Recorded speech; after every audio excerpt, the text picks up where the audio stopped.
నమస్తే తెలుగు రాజ్యంకి స్వాగతం. నేను మీ సంధ్య. ఏపీ అధికార కూటమిలో రాజకీయ విభేదాలకు కారణమవుతున్న నాయకత్వంపై చర్యలకు టీడీపీ అధినేత ఉపక్రమించారు. టీడీపీ జనసేన మధ్య తరచు వివాదాలకు దారితీస్తున్న నియోజకవర్గాల్లో ఒకటైన పిఠాపురం నాయకత్వ మార్పును అధిష్టానం ప్రకటించింది. నియోజకవర్గ టీడీపీ ఇన్ఛార్జ్ బాధ్యతల నుంచి ఎన్వీఎస్ఎన్ వర్మను తప్పించారు. 2024 ఎన్నికల్లో పిఠాపురం నియోజకవర్గాన్ని త్యాగం చేసిన వర్మపై టీడీపీ ఇప్పుడు వేటు వేసింది. పిఠాపురంలో ఇటీవల మాజీ ఎమ్మెల్యే దొరబాబు వర్మల మధ్య జరిగిన ఘర్షణ తోపులాట వ్యవహారంతో వివాదం ముదిరింది. ఎన్నికల సమయంలో జనసేన అధ్యక్షుడు పవన్ కళ్యాణ్ తరపున వర్మ ప్రచారం కూడా నిర్వహించారు. అధికారంలోకి వచ్చిన కొన్నాళ్లకే ఇరుపక్షాల మధ్య విభేదాలు ముదిరాయి.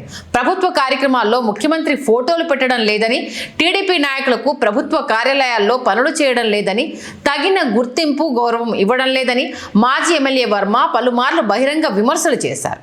జనసేన పార్టీతో వర్మ వ్యవహరిస్తున్న తీరుపై ఆ పార్టీ నాయకులు బహిరంగంగానే అసంతృప్తి వ్యక్తం చేశారు.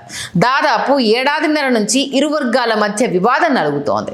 ఇటీవల శస్త్రచికిత్స తర్వాత విశ్రాంతి తీసుకుంటున్న డిప్యూటీ సీఎంను ముఖ్యమంత్రి చంద్రబాబు నాయుడు పరామర్శించిన క్రమంలో పిఠాపురం వ్యవహారం చర్చకు వచ్చింది.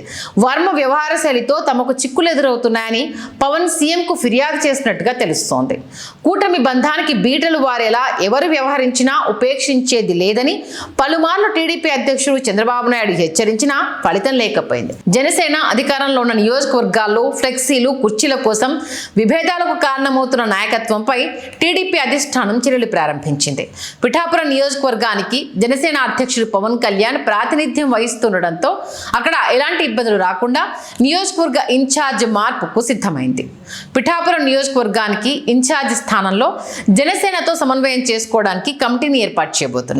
ఇకపై నియోజకవర్గంలో టీడీపీ సమన్వయ బాధ్యతలను కమిటీ పర్యవేక్షించనుంది. మాజీ ఎమ్మెల్యే వర్మకు ఇటీవల నియమించిన టీడీపీ కార్యవర్గంలో ఉపాధ్యక్ష బాధ్యతలు అప్పగించడంతో ఆయనకు రాష్ట్ర స్థాయి పార్టీ బాధ్యతలు అప్పగిస్తారని టీడీపీ వర్గాలు చెబుతున్నాయి.